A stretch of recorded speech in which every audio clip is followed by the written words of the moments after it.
ممتاز قادری صاحب ذکر فرما رہے تھے، ذکر فرما رہے تھے سن 74 کے فیصلے کا۔ اس فیصلے کو کتنا عرصہ ہو گیا؟ 50 نصف صدی ہو گئی۔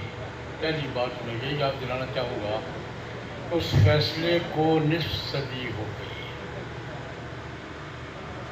اس فیصلے کے حوالے سے آج ہم کس مقام پہ کھڑے ہیں، ہمیں جائزہ دے لینا چاہیے یا نہیں لینا چاہیے؟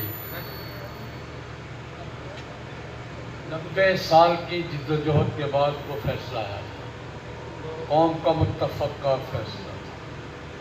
سیاسی پارٹیاں بھی اس میں تھیں، مذہبی دینی پارٹیاں بھی تھیں ہی، تاجر برادری بھی تھی، وکلاء بھی تھی، چیمبر بھی تھے اور بارس بھی تھیں۔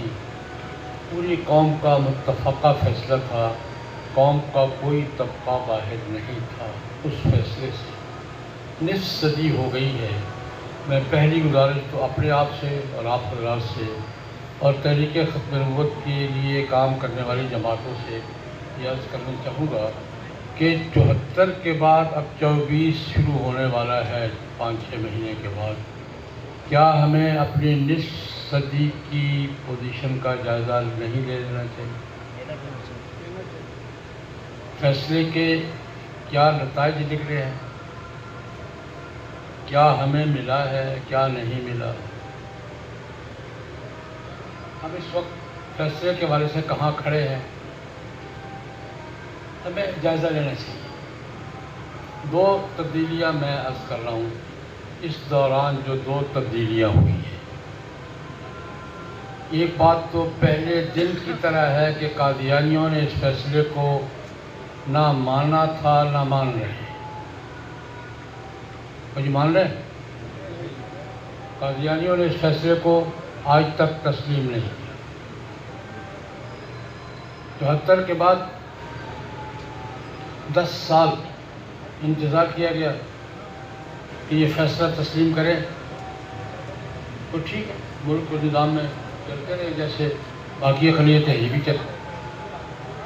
ان کے انکار کی وجہ سے، ان کی ہٹ درمی کی وجہ سے 84 کا امتناع قاضیانیت آرڈیننس، اس وجہ یہ تھی کہ اگر ضد نہ کرتے، انکار نہ کرتے، سامنے کھڑے نہ ہوتے، دستور کا فیصلہ ہندوؤں نے مان لیا تھا، سکھوں نے مان لیا تھا، عیسائیوں نے مان لیا تھا۔ پاکستان کے دستور کو عیسائی مانتے ہیں نہیں مانتے؟ ہندو مانتے ہیں یا نہیں مانتے؟ سکھ مانتے ہیں یا نہیں مانتے؟ ملک میں رہنے والے پارسی مانتے ہیں یا نہیں مانتے؟ کیوں نہیں کرتے؟ اور انکار پہ کھڑے ہو گئے۔ اس کی وجہ سے 84 کا آرڈیننس، اس میں منع کیا گیا کہ اسلام کا نام استعمال نہیں کرو گے، مسجد کا نام استعمال نہیں کرو گے، اسلام کے شاعر استعمال نہیں کرو گے۔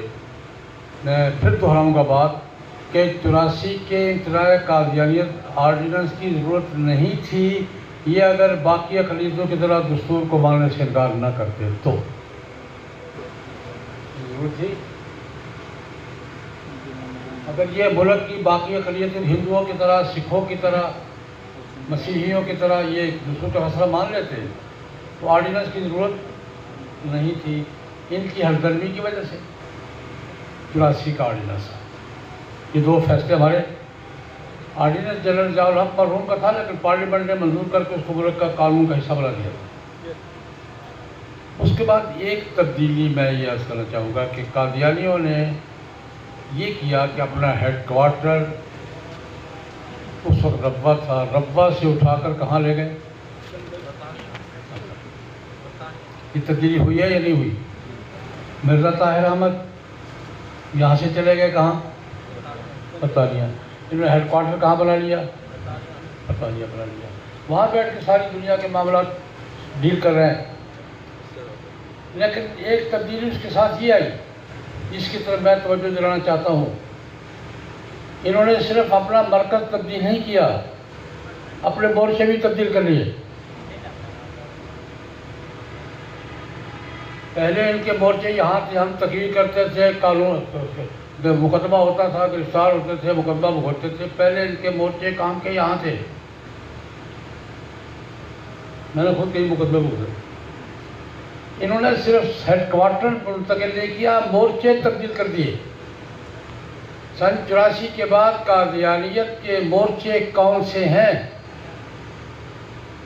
یورپی یونین ہے، امریکہ ہے، جنیوا ہیومن رائٹس کمیشن ہے، اقوام متحدہ ہے، ایمنسٹی انٹرنیشنل ہے، IMF ہے. بین الاقوامی ادارے ان کے مورچے بن گئے کہ بین الاقوامی اداروں میں بیٹھ کر پورے پاکستانی سسٹم کو جکڑنے کی کوشش کر رہے ہیں اور پورے سسٹم کو جکڑ کر اپنی بات بنوانے کی کوشش کر رہے ہیں. یہ تبدیلی ہوئی ہے یا نہیں؟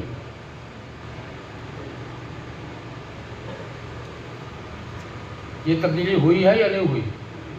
اب ان کا کیس کون لڑتا ہے؟